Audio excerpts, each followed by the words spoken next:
Oi, turma. Na aula de hoje, então, a gente vai continuar a desenvolver o conceito de equilíbrio químico. Então, como a gente tinha visto lá na aula passada, né, a gente tem algumas características do equilíbrio químico. Então, o equilíbrio químico, ele é característico, né, ser um equilíbrio dinâmico, né? O que que isso significou para a gente lá, o equilíbrio dinâmico? Que as partículas elas estão em constante movimento, né?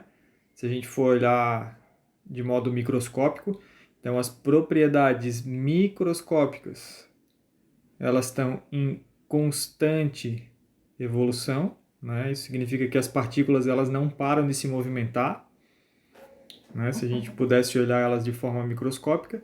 No entanto, as propriedades macroscópicas elas permanecem constantes, né? Então, se a gente for medir a concentração, se a gente for medir densidade, se a gente for avaliar cor ou massa da reação no equilíbrio, a gente pode dizer que essa reação ela não vai sofrer alteração, né? Mas as propriedades microscópicas elas estão em constante evolução, ok? Bom, o que então diz para a gente o equilíbrio químico, né? Que vocês já devem ter visto lá quando estudaram o capítulo que foi como tarefa para vocês na última aula. A gente pode observar que a velocidade de formação dos produtos é igual, né, à velocidade de decomposição. Né? O que significa velocidade de decomposição? Significa que os produtos eles voltam a ser os reagentes da reação, ok? Então a gente diz que a reação química ela atinge o equilíbrio químico quando essas duas velocidades, a velocidade de formação e a velocidade de decomposição, elas são iguais, né? Então, lá do capítulo que a gente está estudando do livro, ele dá o exemplo da esteira, né? E ele diz assim que realmente, né, uma pessoa só fica em equilíbrio em cima de uma esteira quando a velocidade para frente, né, a velocidade que a pessoa está correndo, é igual à velocidade da esteira, né, que é a velocidade para trás. Então ali a gente diz que foi atingido o equilíbrio químico, ok? Bom, graficamente, como que a gente pode avaliar, né, esse equilíbrio químico? A gente vai ter então um gráfico onde a gente tem no eixo y a velocidade e no eixo x o tempo. Então, quando que a gente consegue avaliar a partir desse tipo de gráfico quando uma reação química atingiu o equilíbrio químico? A gente pode observar quando as duas curvas de velocidade elas se mantêm paralelas, ok? Então significa o quê? Que a velocidade da reação direta ela é igual à velocidade da reação inversa, ok? Então a gente sempre vai simbolizar no começo agora D para reação direta e I para reação inversa, ok? Bom, então como que a gente pode fazer então isso matematicamente falando, né? A gente sabe, né, que uma reação, se a gente for escrever uma reação genérica, por exemplo, como que a gente faz? A gente tem o reagente A mais o reagente B formando o reagente C mais o reagente D, né? O que está faltando aqui para a gente? Balanceamento, né? Como que a gente faz uma reação genérica? Azinho, Bzinho, Czinho e Dzinho. E quando a gente viu o conceito de cinética, a gente faz, então, consegue determinar a lei de velocidade. Então a gente diz que a velocidade da reação, que a gente vai chamar de reação direta, ela é igual a uma constante da reação direta vezes a concentração do reagente A elevado ao parâmetro estequiométrico vezes a concentração do reagente B elevado ao parâmetro estequiométrico. Como que a gente iria, então, fazer a reação inversa, a reação de decomposição? É o contrário da reação direta. Então, seria o quê? O reagente C mais o reagente D indo para A mais B. E os parâmetros estequiométricos? Czinho, Dzinho, Azinho e Bzinho. Como que a gente vai fazer, então, a lei de velocidade para essa reação? Que a gente vai dizer que a reação inversa é igual a uma constante da reação inversa vezes a concentração de C elevado ao Czinho vezes a concentração de D elevado ao Dzinho. Ok? Bom, o que a gente diz que é o equilíbrio químico? Quando que a gente vai ter o equilíbrio químico? Quando a velocidade direta é igual à velocidade inversa. Ok? Então, se a gente colocar isso no papel, como que vai ficar? O que é a velocidade direta? Isso aqui é a velocidade da reação direta. A gente vai escrever isso lá embaixo. Então, constante direta vezes a concentração de A elevado ao Azinho vezes a concentração de B elevado ao Bzinho. E a velocidade inversa, então, vai ser o quê? Esse termo aqui. Então, a gente vai substituir lá. Constante inversa vezes a concentração de C elevado ao Czinho vezes a concentração de D elevado ao Dzinho. Agora, a gente vai isolar as constantes de um lado só. Então, eu vou fazer o quê? Vou dizer assim, constante direta dividido pela constante inversa é igual ao quê? A concentração de C elevado ao Czinho vezes concentração de D elevado ao Dzinho dividido pela concentração de A elevado ao Azinho vezes a concentração de B elevado ao Bzinho. Então, essa daqui é o que a gente tem como determinar o equilíbrio químico, né? Para não ficar dividindo uma constante de velocidade por outra constante de velocidade, esse termo foi dito que é a constante de equilíbrio. Então a gente substitui, a gente diz que a constante de equilíbrio é igual ao quê? A constante direta dividido pela constante da reação inversa. Então assim a gente consegue então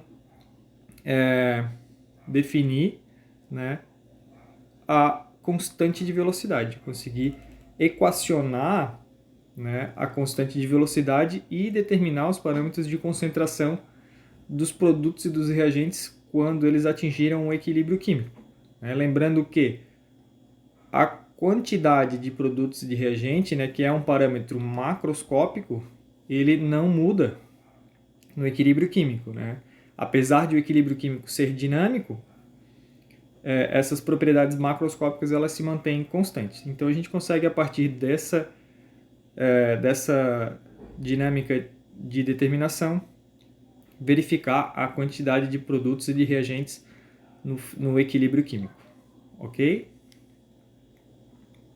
Bom, então a constante de equilíbrio, né? Depois a gente vai entender um pouquinho melhor essa questão da concentração e da pressão. Ela serve para que nós sabermos quantitativamente se o equilíbrio químico tende para uma reação direta ou inversa numa determinada temperatura. Lembrando que, a gente sempre tem que lembrar que a constante de equilíbrio, o equilíbrio químico, ele sofre uma alteração com a temperatura. Então a gente sempre tem que cuidar aqui que a temperatura, né, ela influencia diretamente no equilíbrio químico, né? Então a gente pode, a partir disso, determinar a constante em termos de concentração, que daí, em vez de colocar o EQ, a gente vai colocar o C, né? Então é Kc, que é a constante em função das concentrações, ou então em função da pressão, que daí vira Kp. Então a gente tem que só cuidar que quando que a gente vai ter pressão num determinado sistema? Quando a gente tiver reagentes e produtos gasosos, né? Se a gente tiver líquidos, a gente não vai trabalhar com pressão, a gente vai só trabalhar com pressão quando a gente tem gases, né? Então, aqui dando destaque para uma determinada reação química, o valor das constantes de equilíbrio Kc e Kp depende apenas da temperatura, ok? Então, se a gente manter uma temperatura constante, né, se a gente estiver falando sempre a 25 graus Celsius, a constante de equilíbrio ela não sofre alteração. O valor da constante de equilíbrio é sempre o mesmo, indiferente da quantidade de reagentes e de produtos que a gente colocar para reagir. Ok? Então, como que a gente determina o Kp, né, a constante de pressão? É a mesma coisa que a gente faz com a constante de concentração. Só que, em vez de a gente falar de concentração, a gente vai falar de pressão. Então, vai aparecer aqui, ó, o P. Então, é a pressão do reagente do produto C elevado ao Czinho vezes a pressão de D elevado ao Dzinho dividido pela pressão de A elevado ao Azinho vezes a pressão de B elevado ao Bzinho. Aqui a gente tem o Kp. Ok? Detalhe importante que a gente já introduziu na semana passada na nossa aula. Quando a gente fala de equilíbrio químico, a gente coloca uma seta dupla, ok? Para dizer que os reagentes se tornam produtos e os produtos retornam a ser reagente em algum momento, ok? Então, a gente tem o Kp e como que a gente poderia, então, determinar o Kc se a gente fosse escrever? Então, ó, Kc seria o quê? Seria a concentração de C elevado a Czinho vezes a concentração de D elevado ao Dzinho dividido pela concentração de A elevado ao Azinho vezes a concentração de B elevado ao Bzinho. Então a gente tem as duas constantes de equilíbrio, uma constante de equilíbrio para a pressão, ok? Kp, e a outra constante de equilíbrio para a concentração, Kc, ok? E a gente também pode, então, relacionar essas duas constantes, né? A constante, se no exercício a gente consegue calcular a partir dos dados o Kp, a constante a partir da pressão, porque os nossos reagentes eles são todos gasosos, né? Então, só para a gente lembrar como que a gente vê, tem um Gzinho aqui, ó, significa o quê?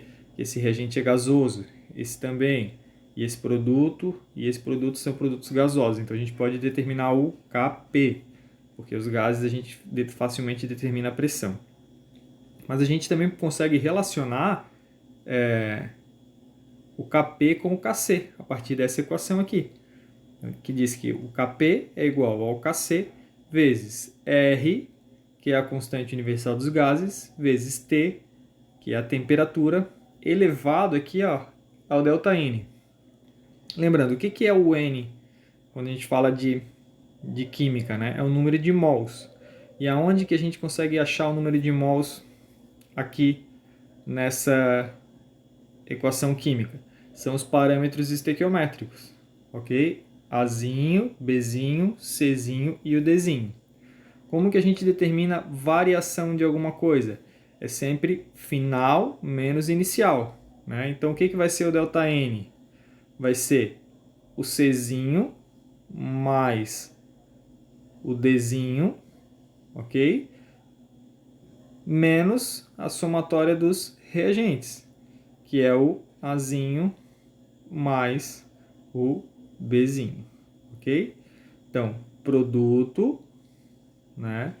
Aqui a gente tem o número de mols dos produtos e aqui a gente tem o número de mols dos reagentes. Mais uma vez, a gente consegue identificar que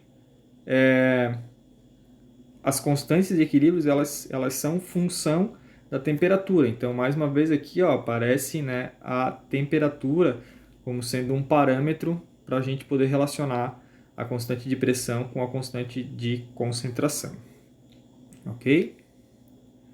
Bom, como que a gente então avalia, né, se uma reação ela tende a produtos ou se ela tende a reagentes?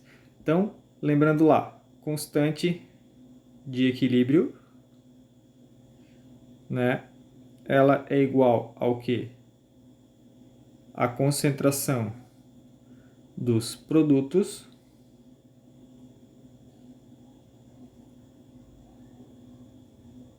dividido pela concentração dos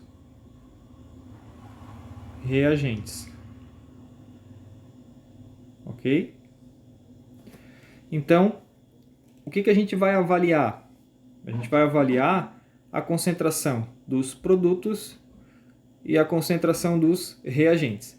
Então, matematicamente, quando a quantidade de produtos nessa equação for maior do que a quantidade de reagentes, esse número, essa divisão, que vai ser a constante de equilíbrio, ela vai ser maior do que 1. Ok? Então, a gente estaria nesse caso aqui, ó, K maior do que 1. Se a se a concentração dos produtos, né, respeitando os parâmetros estequiométricos, logicamente, ela for igual à concentração dos reagentes, o que a gente vai ter? Que a constante de equilíbrio vai ser igual a 1. A gente vai ter essa condição aqui, que é a primeira condição. E, por fim, se a gente tem a concentração dos produtos menor do que a concentração dos reagentes, o que a gente vai ter na constante de equilíbrio? Que o K vai ser menor do que 1. Então, o que a gente pode ver aqui? Ó? As reações direta e inversa ocorrem com a mesma intensidade. Então, a concentração dos reagentes e a concentração dos produtos lá no equilíbrio ela vai ser a mesma, né? Respeitando os parâmetros estequiométricos, logicamente. Ok? Então, se a gente tiver a seta dupla, a gente vai poder desenhar elas exatamente com a mesma intensidade. Se a reação inversa ocorre com maior intensidade, né, a reação inversa ocorre com maior intensidade, então a gente tem que a concentração dos reagentes é maior do que a concentração dos produtos. Né? O que significa que a concentração dos reagentes é maior do que os produtos? A reação inversa ela tende a ser maior, então a setinha que está voltando ela é maior do que a setinha que está indo. Ok? E quando a reação direta tem maior intensidade, o que a gente tem? A gente tem que a quantidade dos reagentes é menor do que a quantidade dos produtos. Então, a setinha na direção dos produtos ela é maior do que dos reagentes. Então, se o K for igual a 1, a gente tem que a concentração dos reagentes e dos produtos ela é igual. Lembrando, isso sempre respeitando os parâmetros estequiométricos. A gente tem que colocar os parâmetros estequiométricos e fazer a concentração dos produtos como um todo, ok? Se o K for menor do que 1, a gente tem que a tendência é da reação inversa ser mais forte do que a reação direta. Se o K for maior do que 1, a gente tem que a reação direta ela é mais intensa do que a reação inversa. Graficamente, o que a gente pode observar?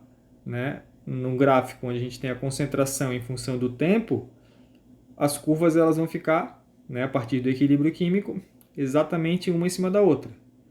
Se o K for menor do que 1, olha o que acontece com as duas curvas. A quantidade dos produtos é menor do que a quantidade dos reagentes, ok? Né? As curvas elas ficam, elas não se cruzam, ficam separadas e não se cruzam. Quando a quantidade de produtos é maior do que a quantidade de reagentes, que o K é maior do que 1, as curvas elas vão se cruzar, ó, né? A curva da concentração dos reagentes e produtos. Então aqui a gente vai ter uma condição onde a gente tem mais produto do que reagente, ok? Bom, um outro termo que vai entrar bastante, né, nesse conceito de equilíbrio químico é o grau do equilíbrio, que a gente simboliza por um alfa aqui, ó, né? Ou o grau de dissociação, que é a mesma coisa. Ele vai sempre falar da quantidade, né, de um dos reagentes, ok? Então, vai ser sempre a quantidade dos reagentes que vão estar influenciando esse grau de dissociação ou grau de equilíbrio. O que vai ser o alfa? O alfa vai ser a quantidade em mol que reagiu dividido pela quantidade inicial em mols, ok? Então, o que significa isso?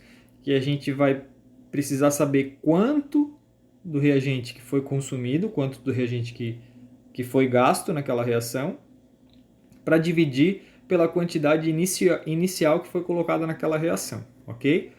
O grau de equilíbrio alfa é um número adimensional, compreendido entre 0 e 1, que pode ser expresso em porcentagem. Então, o alfa ele pode ser de 0 a 1 ou pode ser de 0 a 100%, ok? Varia com a temperatura, com a concentração em mol por litro das substâncias que participam da reação e com a pressão parcial das substâncias na fase gasosa, ok? Então, mais uma vez, varia com a temperatura, ok? Então, a intensidade da reação ela depende sempre da temperatura que aquela reação está acontecendo. Então, um exemplo aqui, ó. Então, uma reação genérica, né? X indo para Y mais Z.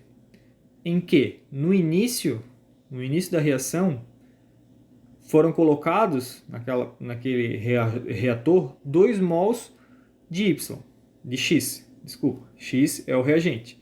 Quando a gente fala de grau de dissociação ou grau de equilíbrio, a gente sempre vai falar dos reagentes, ok? Então, tem 2 mols no equilíbrio, no início. No equilíbrio, são encontrados 0,8 mols de X sem reagir. Então, o que significa que foi sem reagir? Foi o que sobrou, né? Então, o que a gente tem ali? Que no início,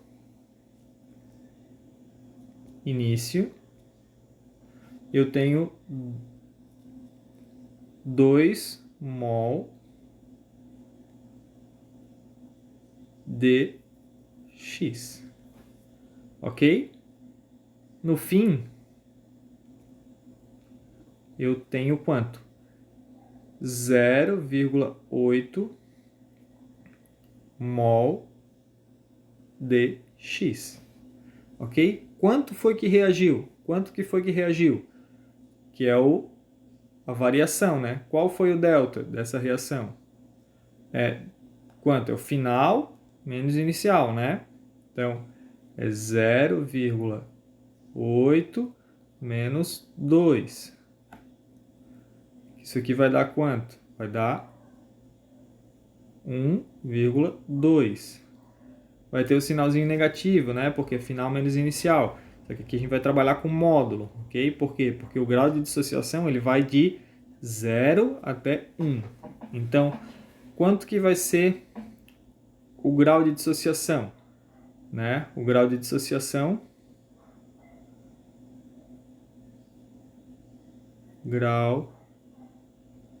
vai ser quanto? Vai ser o número de mols que reagiram, que é esse 1,2 aqui, né?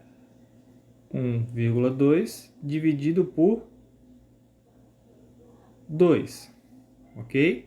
Então, esse daqui vai ser o grau de dissociação desse reagente X, ok? Então, o que a gente pode concluir disso? Que quanto maior for o grau de dissociação, que é o alfa, né? O alfa aqui, no equilíbrio, né? Quanto maior o valor de alfa no equilíbrio, encontramos menos sobra de reagente, né? Então significa o quê? Se tem menos reagente sobrando, significa que a reação está acontecendo com maior rendimento, né? E a gente vai ter, consequentemente, uma quantidade maior de produtos. Enquanto menor o alfa no equilíbrio, encontramos muita sobra de reagentes e pouco produto, ok? Um outro parâmetro que a gente vai aprender hoje é o que a gente determina como quociente de equilíbrio, que é representado pela letra Q. O quociente de equilíbrio ele é calculado de forma similar à constante de equilíbrio. Então, se a gente tem a reação genérica lá, A mais B, agora a gente já vai representar o equilíbrio aqui, ó, C mais D, Azinho, Bzinho, Czinho, Dzinho, ok? Como que eu vou representar o quociente de equilíbrio? O quociente de equilíbrio, que é a letra Q, a gente vai determinar exatamente da mesma forma que a constante, ok? Que vai ser o quê? Concentração de C elevado a Czinho vezes a concentração de D elevado ao Dzinho dividido pela concentração de A elevado ao Azinho vezes a concentração de B elevado ao Bzinho, ok? Qual que é a diferença do quociente de equilíbrio? O quociente de equilíbrio, ó, vou botar um asterisco aqui, pode determinar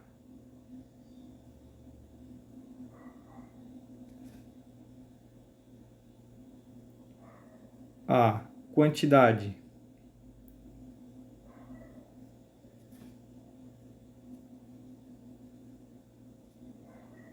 de produto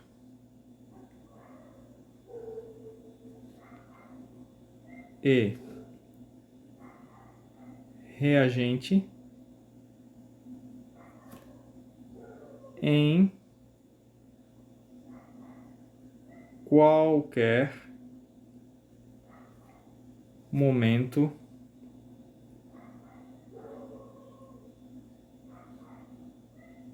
da reação. Então, o que significa isso? Que o quociente de equilíbrio ele é determinado em qualquer momento da reação, né? E a constante de equilíbrio ela só pode ser determinada quando a gente sabe que o equilíbrio químico foi atingido. Então, essa é a diferença entre o quociente de equilíbrio e a constante de equilíbrio. Okay? Então, o quociente ele pode mudar, o quociente é um número, né, um valor que ele vai mudar em vários momentos da reação. Ele não é um valor constante. Ok? Por que é importante a gente aprender sobre o quociente de equilíbrio? O quociente de equilíbrio, né, ele estabelece para a gente se já atingimos ou não o equilíbrio. Né? Então, se a gente consegue fazer uma relação, né? Se a gente consegue fazer uma relação, que está aqui, ó. O que é a relação?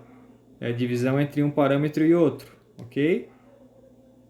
Então, se a gente tem aqui o QC, que é o quociente em função da concentração, dividido pelo KC, e esse valor vai ser 1, ok? O que a gente pode dizer? Que o sistema ele vai estar no equilíbrio químico, ok? Então, a gente vai ter aqui o equilíbrio químico sendo gerado. Se a gente tem o QC dividido pelo KC diferente de 1, o que significa para a gente? Que o equilíbrio não foi atingido ainda, ok? Lembram lá do gráfico da velocidade em função do tempo? O que a gente pode saber disso, ok? Que nesse ponto aqui, ó, nesse tempo nesse tempo T1, por exemplo, o que a gente pode saber desse T1? Aqui, ó, a velocidade direta, né? Se a gente fizer aqui em T1, a gente tem que a velocidade direta é diferente da velocidade inversa, ok? Então, o que isso diz pra gente? O que isso diz pra gente? Que o QC é diferente também do KC, ok? E se a gente tem a partir desse tempo aqui, ó, que a gente pode chamar de T2, ok? Em T2, a gente tem que a velocidade direta ela é igual à velocidade inversa. Então, o QC, que é o quociente, ele é igual ao KC, ok? Então, para a gente não precisar ficar calculando a velocidade direta e a velocidade inversa de uma reação química, que são parâmetros um pouco difíceis de a gente conseguir determinar, ok? A gente calcula então o quociente de equilíbrio e avalia o quociente de equilíbrio com a constante de equilíbrio. Se os dois parâmetros forem iguais, a gente diz que a reação química atingiu o equilíbrio químico. Se esses dois parâmetros estiverem diferentes, a gente então diz que a reação química ainda não atingiu o equilíbrio, né? Então, quando a gente for comparar o QC com o KC, a gente sempre vai ter que saber, né? A gente vai ter que buscar em algum lugar, em alguma fonte, qual que é a constante de equilíbrio para essa reação química, né? Para então poder comparar com o QC para ver se essa reação química já chegou ou não ao equilíbrio, ok? Bom, na aula de hoje era isso que a gente tinha para conversar e a gente vai ter então uma atividade, né, para vocês fazerem conforme o conteúdo vai se desenvolvendo, né? Então, lá do capítulo do livro que eu passei para vocês, agora vocês devem estudar e fazer um estudo dirigido da página 215 até a página 229 e fazer exercícios, ok? Quero que vocês façam 8 exercícios básicos, ok? Vocês podem escolher qualquer exercício para fazer, só que eles, lá no livro, como tem exercício resolvido, não pode fazer um exercício que já esteja resolvido, né? Os exercícios resolvidos são para vocês aprenderem como que faz aquele exercício, ok? E da página, esses exercícios vão estar da página 218 a 224. E eu quero que vocês façam 2 exercícios complementares, ok? Que vão estar entre a página 224 e 225. E, um pouco para frente, né? Eu quero que vocês façam, de novo, 3 exercícios básicos, ok? Da página 227 até a página 229 e 3 exercícios complementares da página 229, ok? Lembrando que vocês podem escolher esses exercícios, só que eles não podem já estar resolvidos no livro, beleza? Então é isso aí, gente. Nos vemos na próxima aula. Até mais.